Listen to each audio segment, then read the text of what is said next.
Olá, bem-vindos ao Viver Sustentável. A indústria brasileira não quer mais ficar com o papel de vilã, quando o assunto são os impactos ambientais negativos associados à produção. 22 anos depois da Eco 92, o setor que representa a maior parte do PIB brasileiro apresentou na Rio+20 um balanço das principais mudanças rumo à sustentabilidade. Sabemos que mudar a cultura e as formas de produção não são coisas que se façam da noite para o dia. Porém, nesses 22 anos, a indústria brasileira avançou muito em termos de sustentabilidade. Dentro dessa revolução industrial, a palavra-chave é inovação. Dados da indústria de papel e celulose, por exemplo, mostram que 100% da madeira usada hoje em seu processo de produção vem de florestas plantadas. Quem irá nos contar um pouco dessa história é o engenheiro agrônomo, professor e deputado federal Antônio Carlos Mendes Tami. Dados da CNI, Confederação Nacional da Indústria, mostram que o Brasil é campeão mundial da reciclagem de alumínio, graças ao reaproveitamento das embalagens em lata. A mineração, que sempre esteve na berlinda pelas crateras plantadas no solo por esse Brasil afora, hoje reutiliza 90% da água utilizada na extração e no processamento do minério de ferro, ouro, bauxita e carvão mineral. As mineradoras também avançam no reaproveitamento de resíduos sólidos, que passou de rejeito a minério graças aos avanços tecnológicos e pela demanda para minérios de baixa qualidade que antes eram considerados restos. No setor automotivo, por exemplo, os veículos leves produzidos no Brasil emitem hoje 28 vezes menos poluentes do que emitiam na década de 80.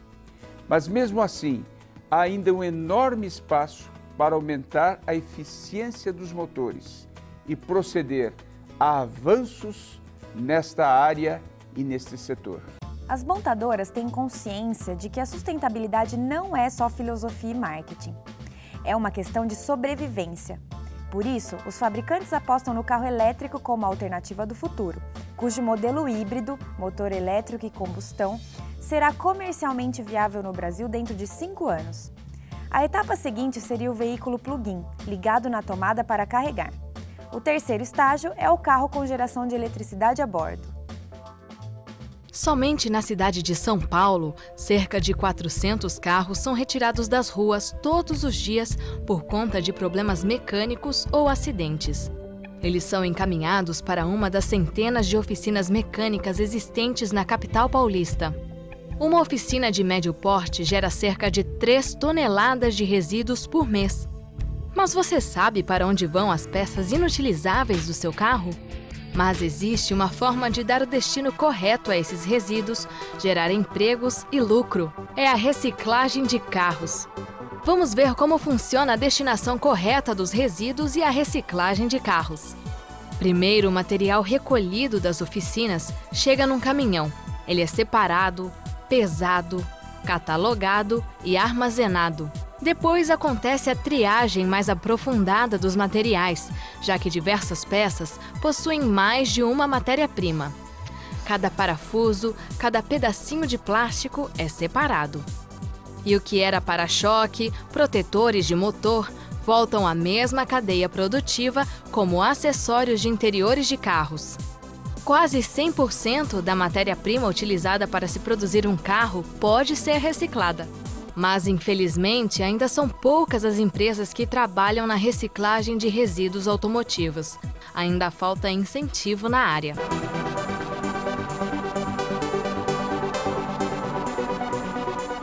O programa Viver Sustentável de hoje vai mostrar quais os 10 setores industriais no Brasil que mais avançaram em termos de sustentabilidade.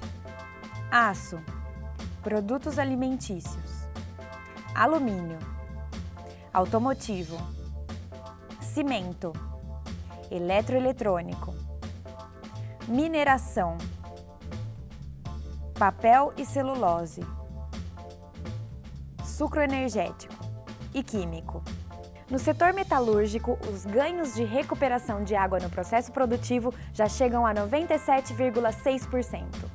A indústria siderúrgica se comprometeu a atingir em 4 anos 100% de florestas plantadas para atender sua demanda de carvão vegetal. O setor, que ainda gera mais de 600 quilos de resíduos por tonelada de aço bruto produzido, já consegue reaproveitar 80% desse material. Há também um segmento da indústria siderúrgica que basicamente só trabalha com sucata metálica para a geração de vergalhões de aço para a construção civil, como veremos a seguir. São montanhas e mais montanhas de sucata.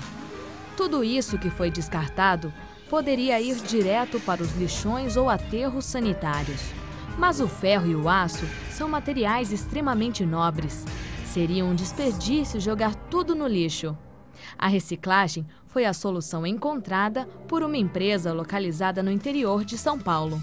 A ArcelorMittal, usina de Piracicaba, ela produz o vergalhão para a construção civil através da sucata ferrosa, sucata de ferro e de aço. O material recebido das cooperativas e dos fornecedores é armazenado no pátio da empresa. Aqui, bicicletas, eletrodomésticos, partes metálicas de carros, entre outros objetos compostos por ferro e aço, aguardam o momento da limpeza e trituração. Depois de reduzida a pequenas partes, a sucata vai para as baias, onde é feita a alimentação do cesto através de enormes eletroímãs. Os fragmentos metálicos vão para o forno, que aquece a uma temperatura de 1.600 graus Celsius, até que acontece a fusão da sucata. Nesta fase, os objetos se transformam no estado líquido.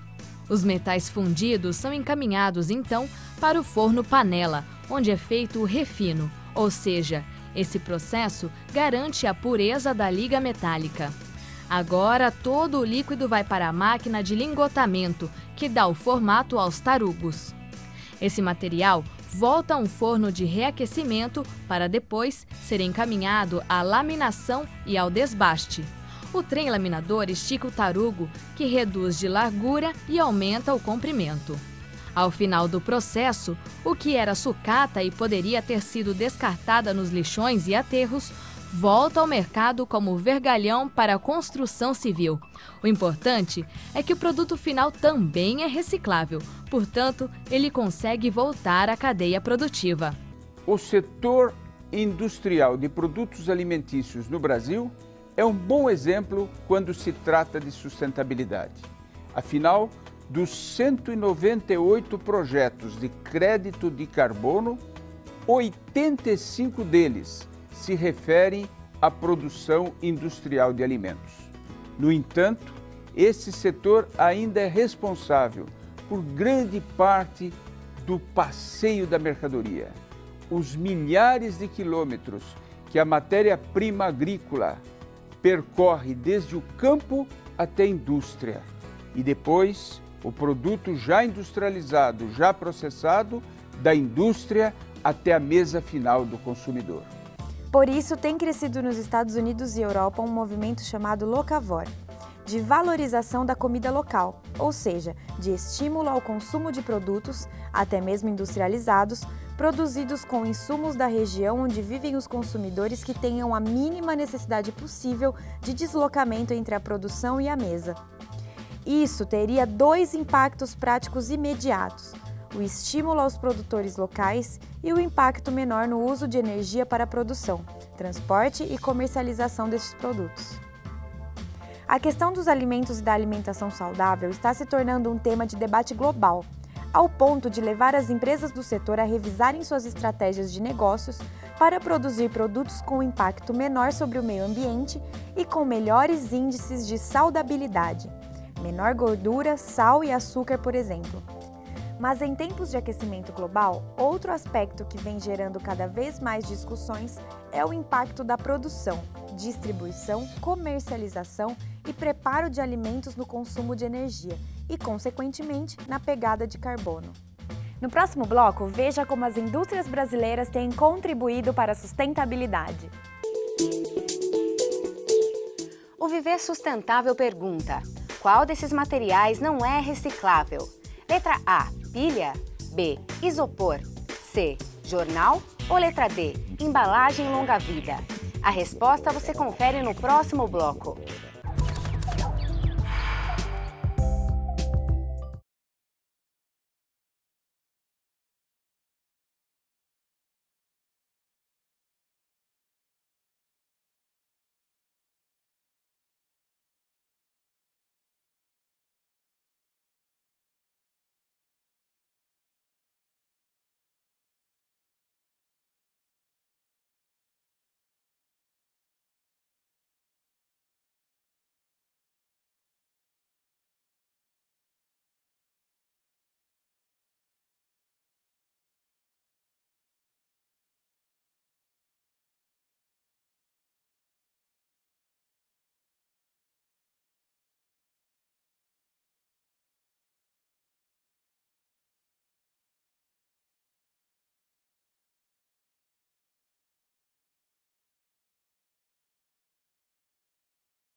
No bloco anterior, o Viver Sustentável perguntou qual desses materiais não pode ser reciclado. A resposta correta é letra A, as pilhas. Além disso, elas têm alto potencial para poluir o solo e a água. Portanto, jogue pilhas e baterias em lixeiras especiais. O Viver Sustentável está de volta. O professor Tami mostrará agora como as indústrias brasileiras estão contribuindo para a sustentabilidade no país. No setor de produção de alumínio, há 10 anos o Brasil é campeão mundial de reciclagem, com um índice de 97,6%. Outro bom exemplo é a redução de gases do efeito estufa. O país produz 4,2 toneladas de CO2 por toneladas de alumínio, enquanto a média mundial é de 9,7 toneladas. Vamos ver agora como se dá o processo de reciclagem do alumínio. Quando pensamos em reciclagem, o primeiro nome que nos vem à cabeça é alumínio. Ele pode ser reciclado infinitas vezes, sem perder suas características no processo de reaproveitamento, ao contrário de outros materiais. A reciclagem de 1 tonelada de alumínio economiza energia equivalente a mais de 4.000 litros de combustível ou a eletricidade utilizada por uma família americana durante 3 anos e meio. E o Brasil, pela 9ª vez, é o campeão mundial de reciclagem de latas de alumínio.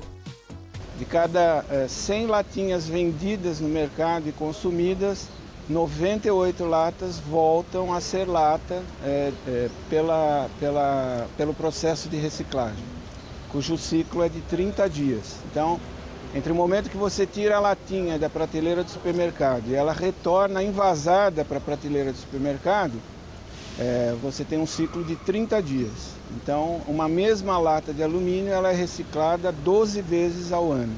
Somando tudo, foram reaproveitadas 198.800 toneladas de latas, das 202.500 toneladas consumidas.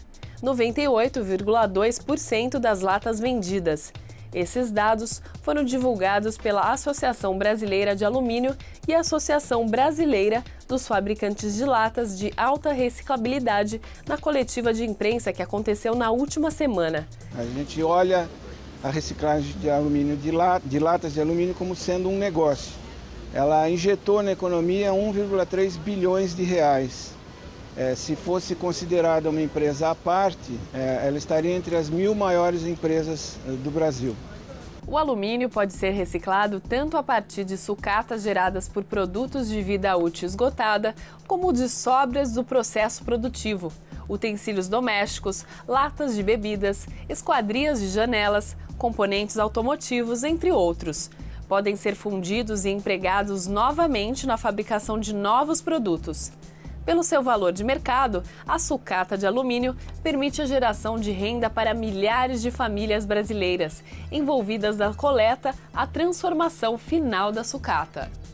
A reciclagem do alumínio representa uma série de vantagens. Economiza recursos naturais, energia elétrica. No processo, consome-se apenas 5% da energia necessária para a produção de alumínio primário, além de oferecer ganhos sociais e econômicos. Com a reciclagem do alumínio, os ganhos são de todos nós. A indústria brasileira de cimento também tem alcançado bons índices de sustentabilidade. Enquanto a média mundial de emissões de gases do efeito estufa é de 5%, aqui no Brasil não passa de 1,4%. Hoje, 99% das fábricas de cimento operam com fornos de via seca, o que reduz o uso de água e de combustíveis em até 50%, comparado aos processos industriais antigos que produziam por via úmida. Hoje, no setor de eletroeletrônicos, uma geladeira nova consome 60% menos energia do que as produzidas 10 anos atrás. Um dos grandes problemas deste setor ainda é o descarte de aparelhos eletroeletrônicos, seja por obsolescência tecnológica ou por quebra e defeito. Vamos ver como funciona a reciclagem desses materiais. Quantos celulares você já teve? O que você fez com a última TV que quebrou? E aquele computador comprado 15 anos atrás? Vivemos cercados de aparelhos eletrônicos.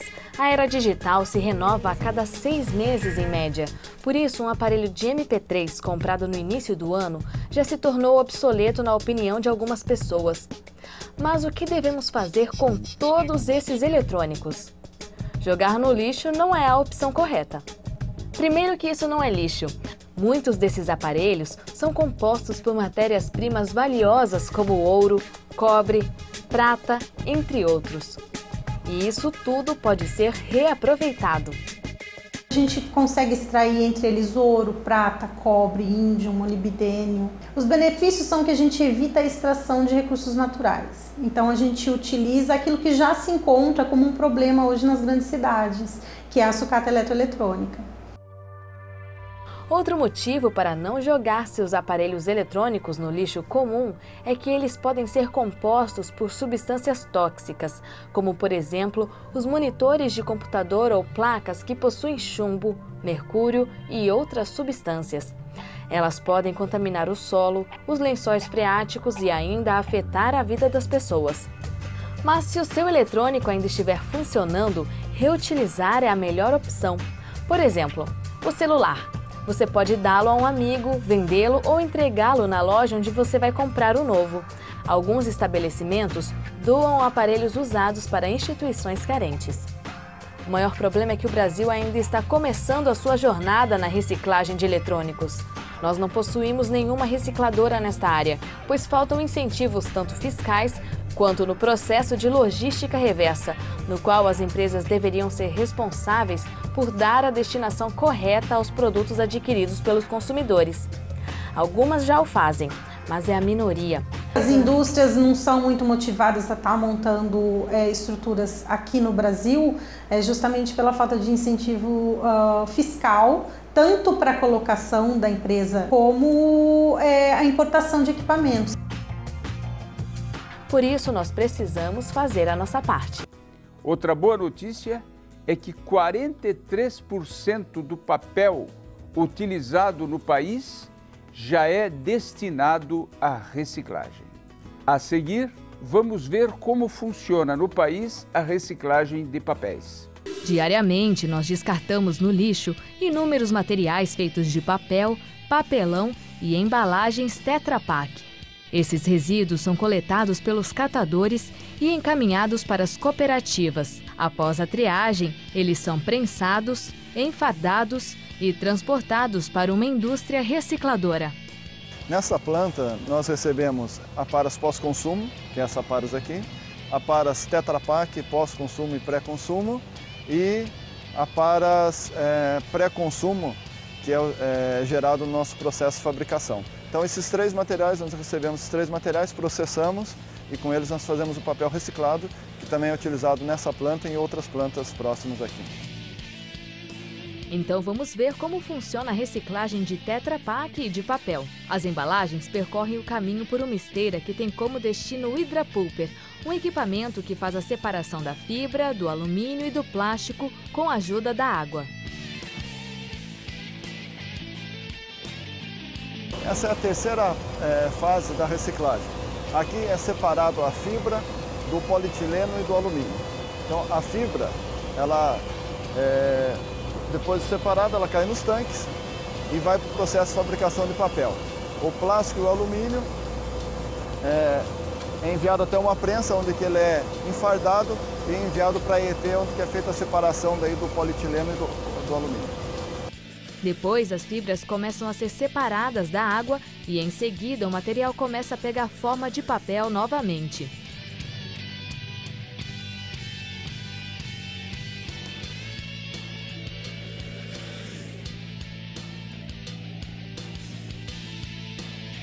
E é desta forma que as fibras de papel voltam ao mercado como caixas de papelão, papel cartão e craft.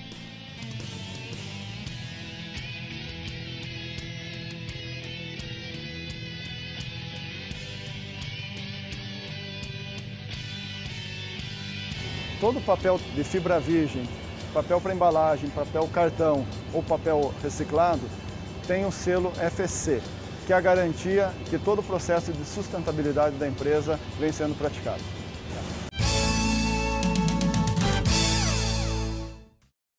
Você sabia que o Brasil é o país que mais recicla latas de alumínio no mundo? Nós conseguimos reaproveitar 94% das latas consumidas. Em segundo lugar, vem o Japão e a Argentina, com 90% de reciclagem. Mas os japoneses são os que mais reciclam garrafas PET, com um índice de 62%. O Brasil está na casa dos 51%. Para ficarmos em primeiro lugar também na reciclagem das garrafas PET, contribua, separe corretamente seu lixo.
Olho vivo, consumidor. Nos países da Europa e nos Estados Unidos, o índice de reciclagem de carros chega a 95%. O Brasil está muito longe deste número. Aqui, nós reciclamos apenas 1,5% dos veículos que saem de circulação. No Japão existe a lei de reciclagem de automóveis com meta de 70%. Uma lei dessas no Brasil seria um alívio, já que só na cidade de São Paulo, 400 carros precisam ser removidos todos os dias das ruas por conta de problemas mecânicos. Além disso, a idade média de nossa frota é de 9 anos para automóveis e 17 para caminhões.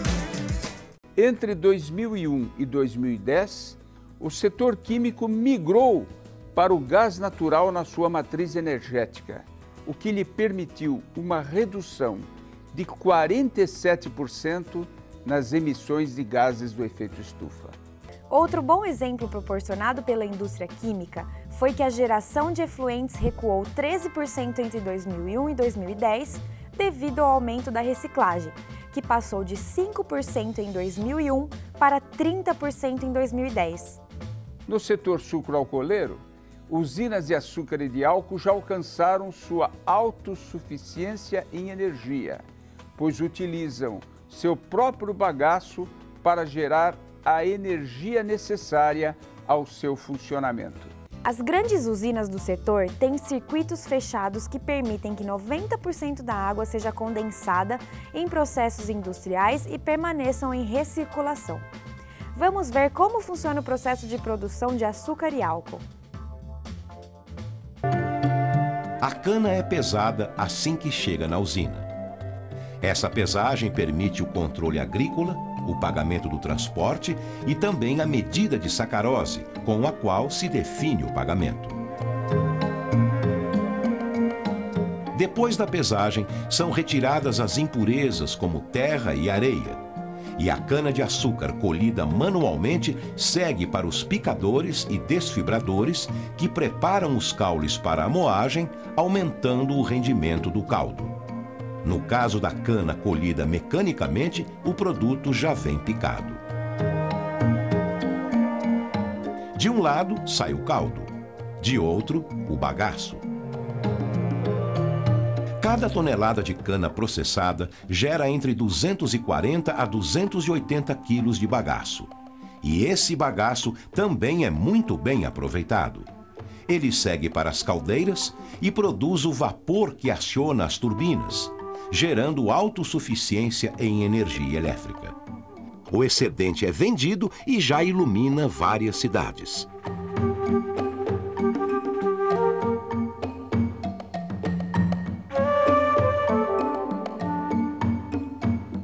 O caldo extraído recebe um tratamento químico e é então purificado por meio de vários processos e técnicas de filtragem para formar o mosto.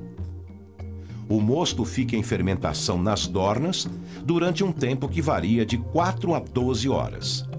É nessa fase que os açúcares são transformados em álcool. Ao terminar a fermentação, a mistura recebe o nome de vinho fermentado.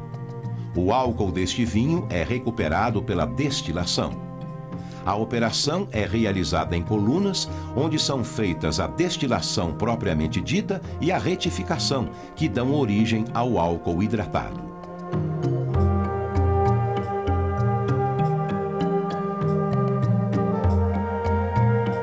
Este álcool hidratado pode ser comercializado assim ou ainda passar por um processo de desidratação que gera o álcool anidro.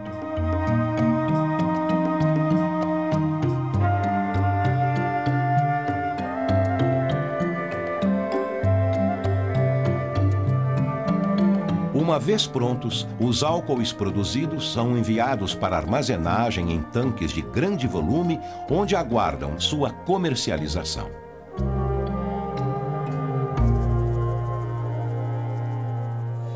Como vimos no programa de hoje, a indústria brasileira já avançou muito no que diz respeito à sustentabilidade, mas ainda resta um longo caminho para alcançar uma plena eficiência energética e ambiental. Além disso, será preciso que se organize um banco de dados confiável, para que o inventário do setor retrate a realidade, para que a sociedade possa excluir as empresas que propagam serem verdes. É nesse sentido que a CNI, Confederação Nacional da Indústria, trabalha com o Ministério do Meio Ambiente e associações dos vários setores industriais para a criação de indicadores verdes. Além disso, a CNI participa das discussões capitaneadas pelo OCDE, Organização para a Cooperação de Desenvolvimento Econômico, para definir metodologias aceitas internacionalmente. Fique agora com os preços por tonelada dos principais materiais destinados à reciclagem.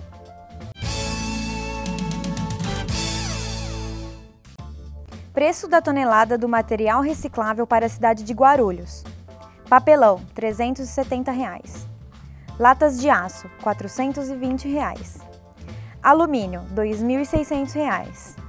E PET, R$ 1.700. O Viver Sustentável fica por aqui. Para mudar a situação do planeta, precisamos fazer a nossa parte. E a sustentabilidade é o caminho. Para assistir nossos programas, acesse viversustentável.net ou mande sugestões de matérias ou dúvidas para contato@viversustentável.net. Até o próximo programa. Tenha uma feliz semana sustentável!